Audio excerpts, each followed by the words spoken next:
गच्च घ्यायचे हे कसं घ्यायचं सांगू का मी 2 काळ्या घ्यायच्या आणि गच्च घ्यायचे हो एक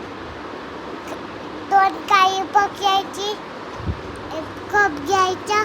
आणि 2 याच्यावर ठेवायचं दाखव आणि तवा बनवायचं दाखव